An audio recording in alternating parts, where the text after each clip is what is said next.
Hello, Jess here from All the Sparkle with a tutorial showing you how to paint embossed images with alcohol inks. This is a really fun and relaxing technique, but it's one that you have to realize up front will not give you perfect results. If you are a bit of a perfectionist, as I am, it does take a while to realize that this process takes a lot of the control out of your hands. But it's a really satisfying and enjoyable experience, and one that I encourage you to try when you've got some time to play. So let's get started. The first thing I like to do is create a palette for my project. I started out thinking I'd use alcohol inks in raspberry, watermelon, wild plum, flamingo, Bellini, pebble, and pearl mixative, though I ended up leaving out the Bellini after all. I labeled the colors on a scrap piece of Yupo and added a drop of each color to the paper with a drop of pearl mixative and a little alcohol blending solution. I allowed the colors to blend and meld together at the edges so that I knew what to expect in my upcoming project. You can see how the blending solution lightens the ink and how the mixative slightly lightens the ink and also adds a very subtle but gorgeous shimmer.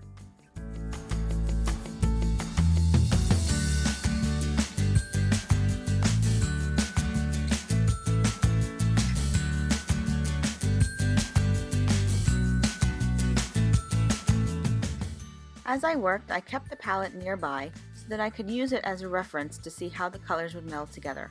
And after I finished my project, I kept the palette in a book with the rest of my swatches so that I could refer to it if I wanted a similar look for a future card. I set that aside to dry and prepped my card. First, I placed the large sketchy bouquet stamp from Altenew on the lid of my MISTI and placed an oversized piece of Yupo paper inside my MISTI. I prepped my Yupo paper with my embossing powder tool, and then stamped it with Versamark before heat embossing it with silver embossing powder. You may have tried heat embossing on Yupo paper before and ended up with a warped and twisted mess. There are a few tips and tricks I've discovered. First, I always start with a larger piece of Yupo paper than I need for my finished project. The edges of the paper warp the easiest, so if I plan to trim those off to begin with, usually that takes care of the problem. Also, Yupo paper comes in different paper weights.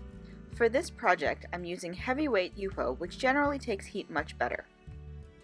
If I use the medium weight Yupo paper or the Ranger Yupo, I adhere the Yupo paper to a 110-pound weight card panel first. Being adhered to the cardstock seems to help make the Yupo a little sturdier, and it helps withstand the heat. And finally, you want your heat gun to be screaming hot before you bring it to the paper.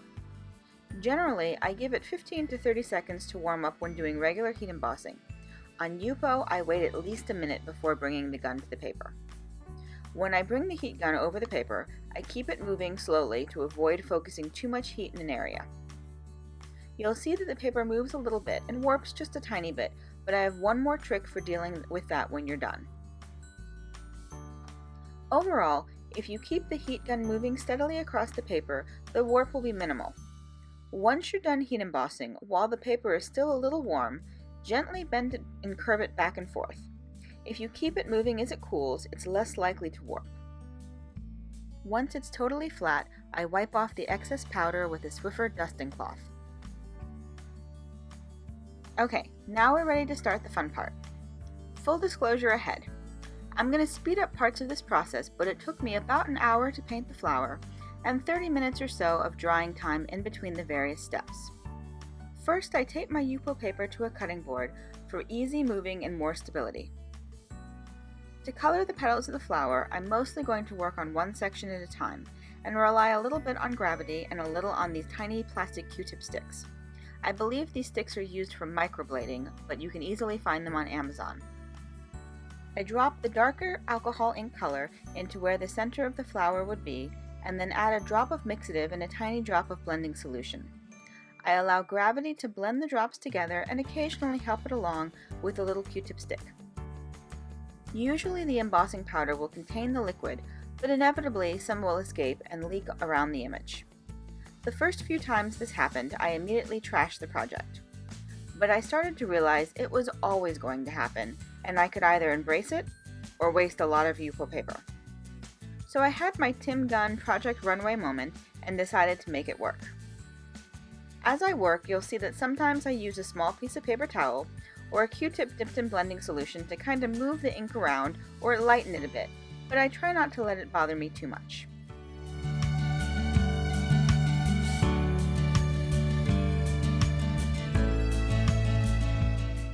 I continue to work around each flower. Sometimes I use more than one color, sometimes I add pearl mixative or blending solution, and sometimes I don't. It just depends on each individual flower petal. Sometimes, no matter how much tilting I do, the inks won't move. When that happens, I rely on my air puffer or the Q-tips to help move the ink around. The Q-tips are also great for applying the alcohol inks to very small areas.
After I finished all the flower petals, I let the inks dry for a few minutes.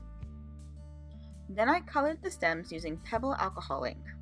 I'm glad I swatched this first because it was not the color I expected, but I like the way it turned out. Since most of these embossed areas were much smaller, I used the Q-tip sticks to paint them and move around the colors.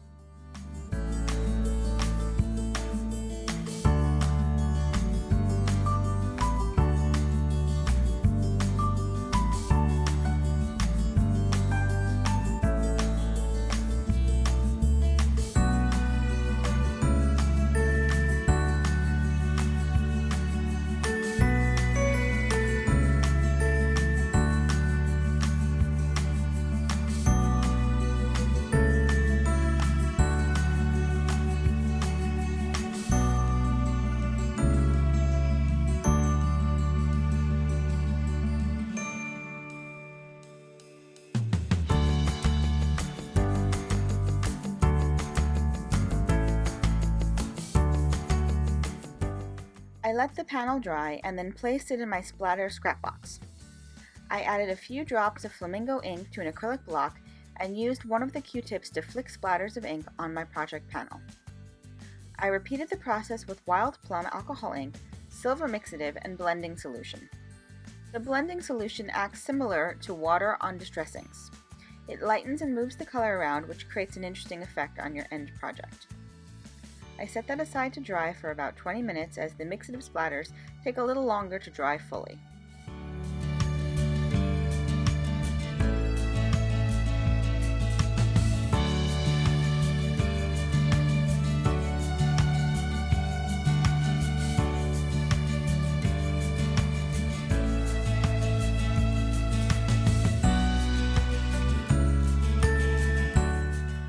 Meanwhile, I stamped the sentiment from Altenew's Hello Sunshine onto black cardstock with Versamark and heat embossed it with white embossing powder, and then I trimmed it down to a thin label. Once the panel was totally dry, it was time to decide how to trim it down. I like holding the transparent grid sheet over the panel so I can see how it will look. The grid sheet is cut to an A2 sized card base, 4 1/4 by 5 1/2. After I decided on the orientation, I trimmed the panel down and adhered it to a white card base. Next, I adhered the sentiment with foam mounting tape and finished the card with a sprinkling of sparkling clear sequins.